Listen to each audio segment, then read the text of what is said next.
And so, keeping with the topic of cancel culture, let's move on to The Bachelor. I didn't believe this when I heard this, but apparently this year is the 25th season of The Bachelor. And in 25 seasons of The Bachelor, apparently this was the first time that they had ever chosen a black man to be the Bachelor. They chose a gentleman by the name of Matt James. Well, I'm not sure if gentleman is actually appropriate at this point, in all honesty.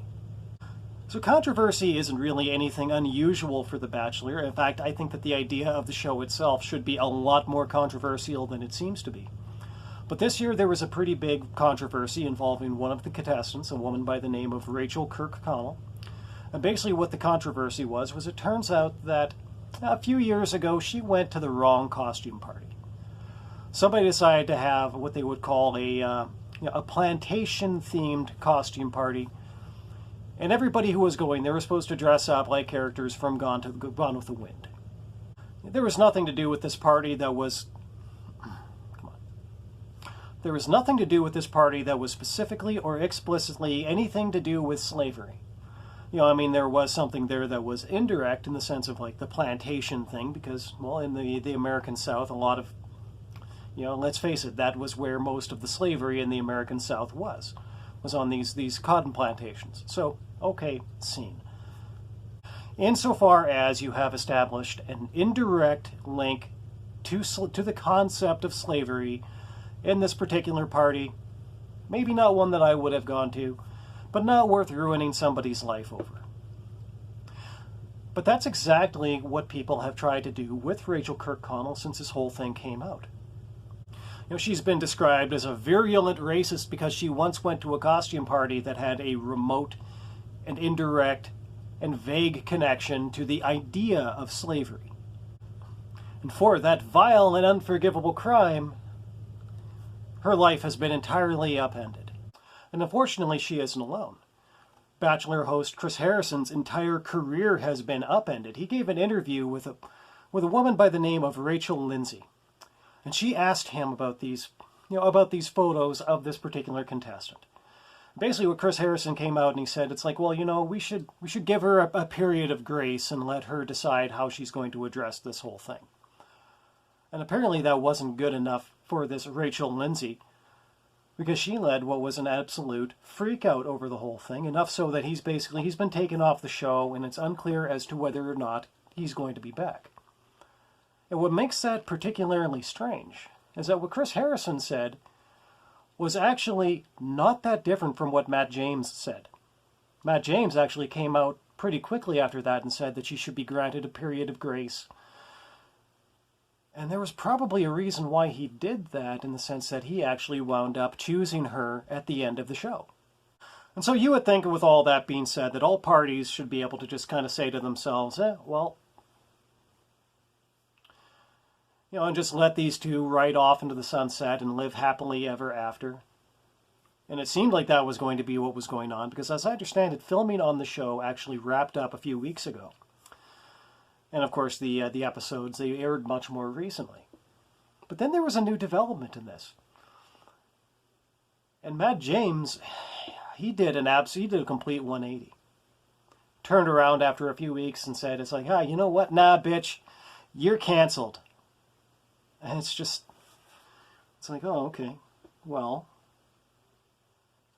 so you went on a show where you were going to date a guy that was going to be simultaneously dating multiple other women at the same time.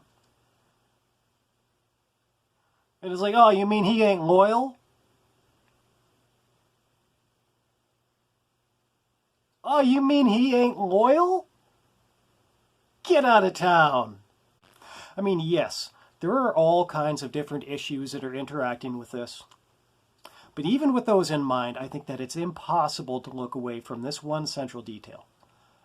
Was that Matt James, he went on this show where all these women were going to vie for his attention, really not even knowing whether they were going to like him or not. They still agreed to go on to this show where they were basically going to throw themselves at him to get famous. And he kept her around until, very late in the show, and eventually wound up choosing her in the end. And then after the show wrapped, what does the guy do? You know, he defends her for a little while until he had most assuredly gotten out of her whatever it was that he hadn't gotten out of her beforehand. You know, who knows, maybe he did. That's private. Those are all private details. Maybe he did, maybe he didn't, but by now surely he has. So now suddenly he gets that out of her and it's like, okay, no, now I'm going to throw you to the cancel culture mob. You, sir, are not a gentleman. You offend me. I mean, in all honesty, to even subject oneself to the flippancy towards romantic love that is exhibited by this show, by its very existence, that's one thing. You know, that in and of itself, I don't think that any of the people who have ever appeared on this show, I don't think that any of them are gentlemen. I mean, in a sense, I can understand the appeal of something like that. Like, instead of having to go out, in a sense, I can understand the appeal of that. You know, to be able to go on TV and to be seen in public with all these women showering you with their attention, and hounding after you like that. I think I can understand why somebody might find that appealing. But to choose somebody under the guise that was the contestant that you had the strongest feelings for, and then to turn around and throw them to a mob, that's reprehensible. Now, the amount of empathy that I have for Rachael Kirkconnell is pretty limited. I mean, let's face it. She did choose to subject herself to all of this, and really what was... if she didn't actually wind up being chosen by The Bachelor at the end of this, well, what was the next thing? Well, for her, maybe the next thing was that she was going to be chosen to be the Bachelorette, and go through all those motions, this time with herself at the center of attention. Basically to perpetuate the same farce of human romance again, but only from the other side of it. If there's ever been one, for lack of a better phrase, failed contestant from The Bachelor that has ever turned around and not been about that if given the same opportunity, well, then I'm not aware of them. One other thing that I'm not aware of, actually in relation to any of these shows, like if there was ever a relationship that came out of this that actually succeeded and lasted,